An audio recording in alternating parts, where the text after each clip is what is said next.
ఇక ఇప్పటి నా అక్క ఎల్లెళ్ళకు కొంతమందికి ఒప్పు కథ అంటే ఎట్ట చెప్తారే అని అనే కాలం వచ్చిందవ్వా. ఇలా కొంతమందికి ఇయ్యాలనే సుత్తూరు ఒప్పు కథ అంటే తెలియదు కదా, అయినా పర్వాలేదు. నా కార్తీక దీపం అంటే అందరు చెప్తారు, అది మొన్న ఆరిపోయింది దీపం. ఆ దీపం అయిపోతుంటే ఇంతమంది కనబడతారు. ఆ సీరియల్ పాడుగా ఆ సీరియల్ ఏమంటే మోపైన ఒగ్గు కథలు పురా అడుగున పడిపోతున్నాయి.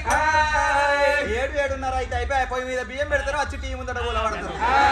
ఉడకని మిడకని మాడి బొగ్గులు కానీ పనిపోయి మొగడు ఇంటికి వస్తే అయ్యో ఇలా శనివారం వల్ల సోమవారం దాకా ఇది రాదా పొయ్యి మీద బియ్యం ఉంటే మొగళ్ళకు పని చెప్పే కాలం మోపగింది. తలులారా ఆ సీరియల్ చూడంగా సీరియస్ మీద ఉండంగా దబ్బర కరెంట్ ఇట్లా వేయిందనుకో